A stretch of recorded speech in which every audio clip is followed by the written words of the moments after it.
Bismillahirrahmanirrahim. Ada akun Mira 009982 ya. Dari ukhti kita di Australia, beliau bertanya, Assalamualaikum warahmatullahi wabarakatuh. Waalaikumsalam warahmatullahi wabarakatuh. Semoga Ustaz dan keluarga serta seluruh tim Mira Institute selalu berada dalam lindungan Allah Subhanahu wa taala. Semoga Allah Subhanahu wa taala memberikan perlindungan terbaik kepada Anda dan keberkahan di tempat Anda beraktivitas, dan semoga Allah memercikan keberkahan dimaksud pada kita semua. Baik, Ustaz izin bertanya, apabila di masa lalu pernah lalai dalam menjalankan solat, lupa ya beberapa kali, apakah wajib diganti ataukah cukup dengan bertaubat kepada Allah? Karena saya pernah mendengar tidak boleh melaksanakan solat sunnah sampai semua solat yang pernah ditinggalkan diganti. Tapi saya juga pernah mendengar cukup bertaubat kepada Allah dan berjanji tidak akan mengulangi lagi. Mohon bimbingannya Ustaz. Allah barik fi. Baik, seorang yang pernah bermaksiat, apapun itu jenisnya, baik maksiatnya terkait dengan Allah, bermaksiat kepada Allah secara langsung, ya, contoh diminta untuk beribadah, solat itu kan bagian pokok kepatuhan kita, bukti keimanan kita kepada Allah. Quran surah ke-20 Taha ayat ke-14, ya, solat itu bagian pokok pembuktian iman kita kepada Allah. Innani anallahu la ilaha illa ana fa'budni wa aqimis salata lidzikri. Aku adalah Allah, tak ada Tuhan yang layak dipertuhankan disembah selain aku, kata Allah, maka sembah aku. Ya, bagaimana menyembahmu ya Allah? Wa aqimis salat, tunaikan salat. Ya, untuk mengingat aku, kata Allah. Quran surah ke-20 Taha ayat yang ke-14. Ada orang tak salat. Ya, tapi dia mengaku beriman. Atau dia menunda-nunda salat. Ya, atau salat semahunya. Ada orang puasa Daud, dia salat Daud. Puasa Daud tu dia puasa Senin, Selasa dia rehat. Ya, Rabu dia puasa, Kamis dia rehat. Tu puasa Daud. Ada ni orang solat Daud. Ya, subuh dia solat, zuhur tak. Asar dia solat, maghrib tak. Itu solat Daud. Itu tidak ada. Ya, dia melakukan itu, dia maksiat pada Allah. Maksiat dalam hal ibadah. Ada maksiat hakun adami, ya, maksiat yang terjadi dari anggota-anggota tubuh pada soalan-soalan yang memang dilarang oleh Allah. Ya, lisan cakap yang baik, dia bercakap tak baik, dia mencela orang lain. Padahal Allah mengatakan, ya ayyuhalladzina amanu la yaskhar qaumin qaum. Hai orang-orang beriman, jangan saling mencela. Quran surah 49 ayat 11, ya. Dia mencela, dia bermaksiat. Semua jenis maksiat ni, baik terkait hubungan dengan Allah ibadah atau terkait dengan interaksi sosial dalam kemanusiaan, muamalah, itu cara mengobatinya untuk kembali pada jalur yang benar. Cara pertama adalah dengan bertobat. Quran surah keempat An-Nisa ayat 17. Quran surah keempat An-Nisa ayat 17. Innamat taubatu 'ala Allahi lilladzina ya'maluna as-su'a bijahalatin thumma yatubuna min qarib. Sungguh taubat yang diterima oleh Allah itu subhanahu wa ta'ala, taubat yang diterima oleh Allah itu subhanahu wa ta'ala adalah taubat dari perbuatan buruk, su'. Ya, perbuatan buruk, su' itu perbuatan yang menyalahi ketentuan Allah. Ya, diminta memandang yang baik, dia pandang yang tak baik. Diminta solat, dia tak solat. Itu perbuatan buruk. Dan sumbernya dari nafsu yang digoda oleh setan. Jadi perbuatan su' itu sumbernya dari nafsu yang diprovokasi oleh setan, digoda oleh setan, dikuasai oleh setan. Itu ada di Quran surah ke-12 Yusuf ayat 53. Wa ma ubarri'un nafsi innan nafsa la'ammaratun bis-su' illa ma rahima rabbi. Kita tak mampu menganggap diri kita suci karena ada nafsu yang masih diprovokasi, digoda oleh setan. Orang yang mengikuti godaan-godaan setan itu, was-was setan itu, maka nanti jiwanya akan mengikuti perintah setan, mengajak pada keburukan. Itu yang disebut dengan ammarah bisu namanya. Ya, mata melihat yang buruk, su. Lisan cakap yang buruk, su. Telinga dengar yang buruk, su. Jamak dari su, sayyiat namanya. Bila banyak dikerjakan sayyiat. Allah itu punya sifat Rahman, punya sifat Rahim, yang tidak menginginkan hambanya pulang membawa maksiat. Kamu ini lahir bersih, bersih keadaannya, tampilannya bersih, tak ada dosa, tak ada keburukan, tak ada kotoran. Kenapa pulang kepada Allah jadi kotor? Kerana itu Allah tak berkehendak.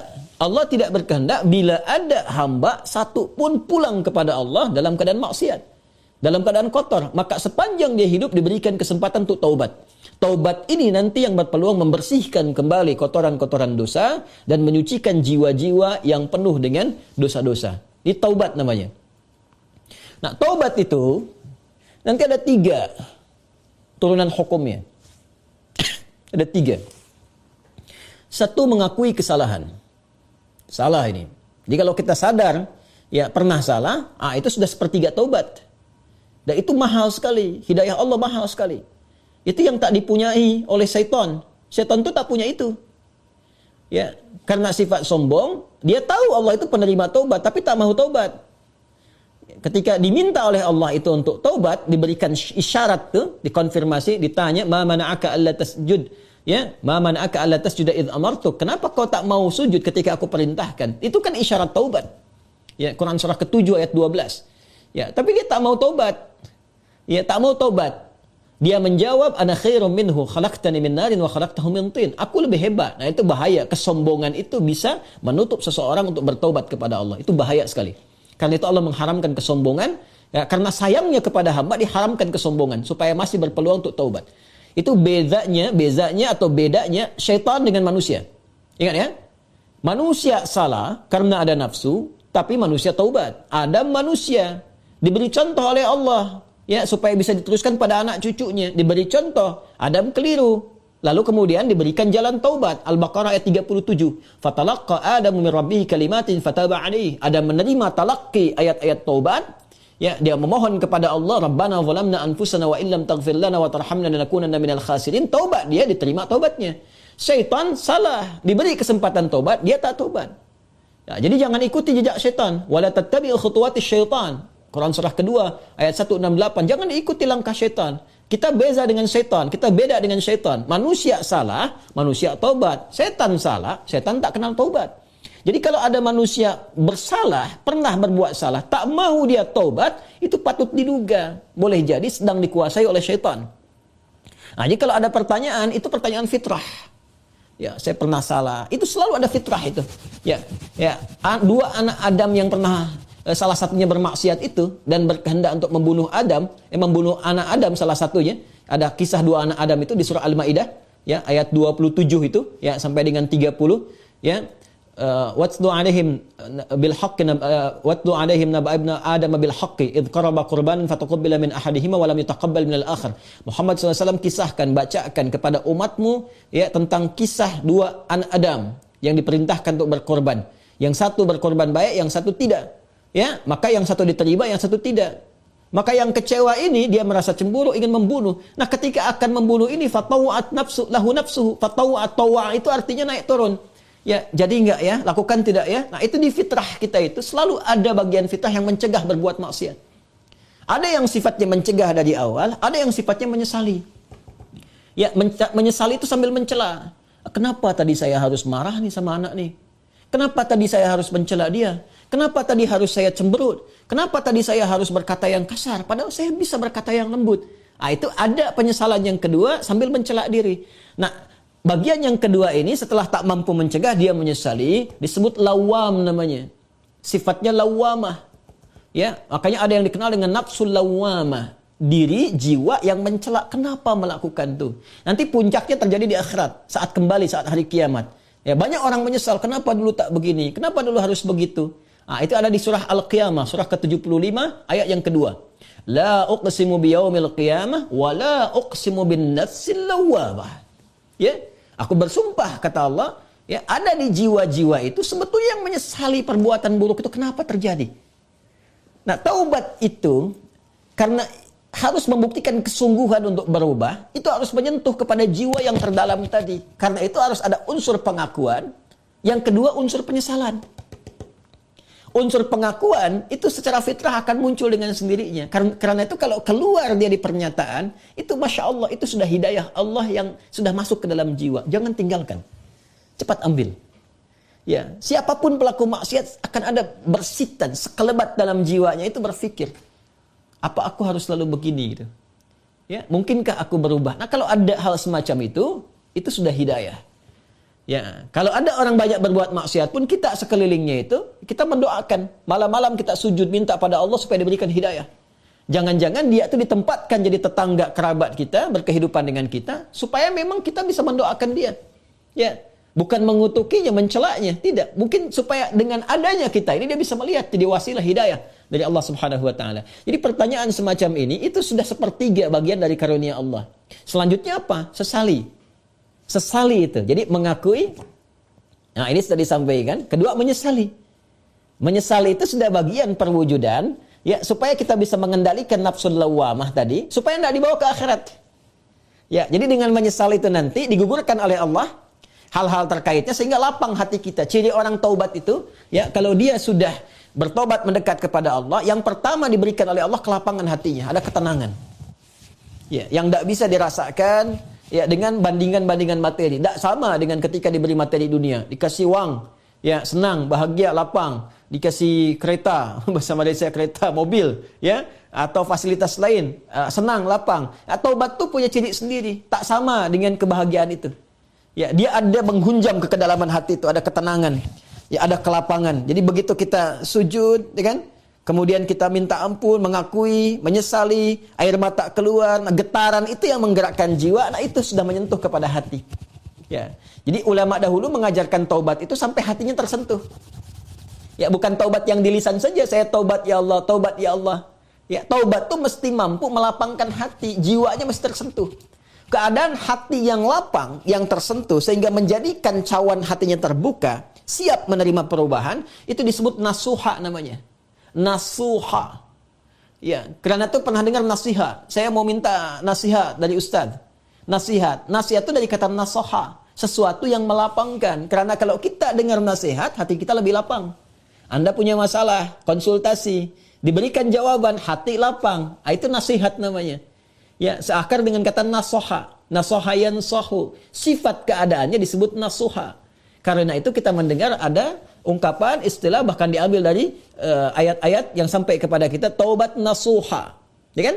Taubat apa? Nasuha. Taubat yang mampu melapangkan hati. Caranya bagaimana? Mengakui, menyesali. Penyesalan itu harus langsung bisa menyentuh kepada jiwa. Ya, karena itu ada ulama mengajarkan istighfar sekian kali supaya jiwanya tersentuh, bangun di malam hari, ya kan? Yang ketiga, di bagian terakhir, membuktikan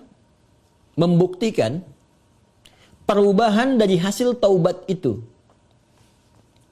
Membuktikan perubahan dari hasil taubat itu dengan beramal soleh. Dengan beramal soleh. Jadi kalau saya bisa ilustrasikan seperti ini. Bismillah. Ini salah. Perbuatannya disebut dengan su. Ya, dengan segala turunannya. Mata salah, telinga salah, lisan salah sampai ke kaki, itu perbuatan su. Jamaknya sayyiat. Ya, tadi Quran surah ke-4 An-Nisa ayat 17 yang menggunakan su. 18-nya sayyiat. Ayat 17, innamat taubatu 'ala Allahi lilladzina ya'maluna su'a bijahalatin. Ayat 18-nya, wa laysatit taubatu lilladzina ya'maluna sayyiat. Ya, dan seterusnya ayat. Ini yang jelek, saya silang. Lawan dari ini namanya salih. Jamaknya salihat. Wal 'asr innal insana lafi khusr illa alladhina amanu wa 'amilus salihat. Ya, man amana wa 'amila amalan salihah. Ini tunggal, ini bentuk jamaknya. Taubat adalah jembatan yang mengalihkan perbuatan buruk ini kepada amal saleh ke sini. Tadi diawali dengan mengakui, ya Allah, salah nih. Nah, biasanya Allah bantu dengan hidayah, ada pengakuan itu. Ya, ada pengakuan dalam diri kita, mengakui kita berdosa, mengakui kita keliru, kan? Diberi jalan oleh Allah, diberikan sentuhan. Nah, ini anugerah yang pertama nih. Karena itu kalau ada diberikan ini, tadi saya katakan itu sepertiga dari anugerah. Sambut dengan penyesalan, menyesali. Menyesal ini tak hanya mengatakan, kita cakap, kita katakan saya menyesal ya Allah, tak. Sampai merasakan di hati itu kelapangan. Itu disebut nasuha. Taubat nasuha, taubat yang melapangkan kepada jiwa, kepada hati. Ya, sampai merasa tenang, enak, kan? Mampu membezakan antara ini keliru, ini benar, kan? Kita menyesal, air mata keluar. Makanya Nabi pernah menyampaikan dalam kondisi seseorang itu, Masya Allah, kan? Dia dalam keadaan sunyi, sendiri, lalu menetes air matanya karena merasa berdosa. Ya, menyesal dia, menetes air mata dalam kesendirian karena merasakan penyesalan dari dosa. Seketika Allah turunkan ampunan untuknya. Ya, itu banyak riwayat-riwayat yang sahih. Yang ketiga, membuktikan keberhasilan dari taubat ini dengan merubah ini yang yang sayyiat jadi saleh, salihat. Mengganti perbuatan buruk yang salah itu dengan amal yang saleh. Apa kaitan dengan pertanyaan tadi dari saudari kita yang dari Australia tadi? Ya, kaitannya adalah ini bentuknya seperti apa? Apakah harus sama dengan jenis kesalahan yang dilakukan? Atau berbeda? Yang penting amal soleh saja. Karena ayat-ayat Quran yang mengiringi ini sifatnya memberikan kata umum. Ya, faman taba wa aslaha. Siapa yang tobat wa aslaha. Kemudian dia memperbaiki diri. Aslaha itu kan berubah menjadi soleh. Aslaha yuslihu. Aslaha. Itu banyak ayat di Al-Quran tuh. Mentaba wa aslaha. Taba wa aslaha. Dia taubat lalu dia buktikan ingin berubah jadi saleh. Memperbaiki diri. Ya karena katanya masih umum sifatnya. Karena itu terbuka untuk bisa mengerjakan berbagai hal. Yang penting ada pembuktian. Jadi yang dituntut dari taubat itu sifatnya pembuktian saya berubah. Ya pembuktian saya berubah. Itu intinya. Ya, jadi ketika sampai di level kedua ini pun ampunan turun. Tapi untuk membuktikan bahwa kita sudah meraih ampunan itu kita buktikan dengan merubah diri, berubah dari sini, bertransformasi, berpindah ke sini. Bagaimana caranya? Buktikan. Disinilah kemudian para ulama membimbing kita. Ya, ada pendapat misalnya yang mengatakan kalau jenis yang ditinggalkan perbuatan sayyiatnya atau maksiatnya, ya terkait dengan ibadah kepada Allah, pernah meninggalkan salat, ya kan? Maka bagaimana cara memperbaikinya? Ganti, perbaiki solat ini. Ya. Dari yang pernah kemudian ditinggalkan. Maka ada yang berpendapat dengan qadha salat ketika ingat, dikiaskan. Ya. Maka di waktu-waktu tertentu, ya, saat yang bersamaan, misal setelah salat zuhur ditunaikan. Zuhur selesai ditunaikan. Ya, maka yang lain ada salat sunnah, dia mencoba untuk mengganti dahulu yang terdahulu, yang pernah dia rasakan tertinggal. Dia niatkan untuk mengganti. Ya, ini di mazhab Syafi'i sangat populer. Ya, maka dia sholat kemudian untuk dia niatkan mengganti yang terdahulu. Begitu masuk kemudian waktu maghrib, ba'da maghrib orang sholat sunnah, dia mencoba mengganti yang terdahulu lagi. Ini satu pendapat di antara sekian ragam. Ya. Ada kedua yang berpendapat tak dibatasi dengan sholat ini saja. Ketika dia tobat, diterima tobatnya, diampuni. Kalau sudah ampun, turun, ampunan Allah turun, diampuni, ya gugur yang kemarin itu, selesai. Tinggal dia buktikan memperbaiki. Bagaimana cara memperbaikinya? Ya, sesuai dengan keadaan dia yang baru. Kalau dia sudah kerjakan sholat zuhur, ya sudah, selesai sholatnya. Mengganti yang dulu-dulu, perbanyak amalan yang lainnya dengan sholat sunnah. Dia kejar qabliyah zuhurnya, dia kejar ba'diyah zuhurnya, untuk membuktikan kepada Allah bahwa dia telah sungguh-sungguh berubah. Ya, ini hanya ragam saja bagaimana kita kemudian bisa memilih di antara ini, dan semua punya jalurnya yang dapat dipertanggungjawabkan secara syariat. Ya, jadi dipersilahkan Anda nyamannya mau yang mana yang dikerjakan, tapi hanya ingin menunjukkan ini ada perubahan dalam diri kita. Jadi boleh Anda perbanyak amalan-amalan sunnah, ya ada yang berpendapat ambil karena umum sifatnya, tidak ada spesifik menekankan kepada Anda. Ya harus mengganti yang terdahulu misalnya dengan kerjakan yang fardu lagi, nggak ada yang spesifik begitu. Karena itu tafsirannya luas. Ya kaidah berkata sepanjang umum tidak ada takhsis, maka jangan ditakhsis. Jangan dikhususkan pada amalan tertentu. Jadi ambil yang paling ringan. Ya, kalau misalnya Anda ingin coba ganti dengan mengganti menggunakan yang sunnah, silahkan, babnya luas. Perbanyak ibadah sunnahnya, bangun malam tahajud, buktikan dalam kebaikan dan seterusnya. Dan semoga dengan itu Allah Subhanahu wa taala ya memberikan ampunan kepada kita sampai kita kembali kepada Allah dalam kebaikan. Ini babnya. Jadi prinsipnya sebetulnya bukan persoalan apakah ganti menggunakan fardunya lagi atau cukupkan dengan yang sunnah saja, bukan itu persoalannya. Persoalannya sejatinya adalah bagaimana kita membuktikan kepada Allah kita berubah. Dan babnya luas. Ya. Jadi kalau Anda kemudian ingin memperbanyak yang sunnah, silahkan. Perbanyak sunnahnya, tunjukkan merubah. Sedangkan yang kemarin sudah kita mohonkan kepada Allah, minta diampuni, terampuni. Ya Allah berikan kepada kita diampuni dan seterusnya. Ya, jadi kalau Anda ingin pilih kemudian untuk mengulang kembali dikiaskan sholat di saat ingatnya. Ya, orang lupa saat ingatnya, pada waktu ingatnya dia itu sholat. Ya orang tertidur bangun saat bangunnya dia itu sholat. Misalnya ada orang tidur dari subuh, kemudian dari sebelum subuh dia tidur, bangun-bangun dia jam 10 misalnya kan. ya, baru ingat dia belum sholat subuh. Maka saat ingatnya itu, dia kemudian menunaikan sholatnya. Nah, ini dikiaskan kepada keadaan seperti itu, ya, kemudian dia tunaikan.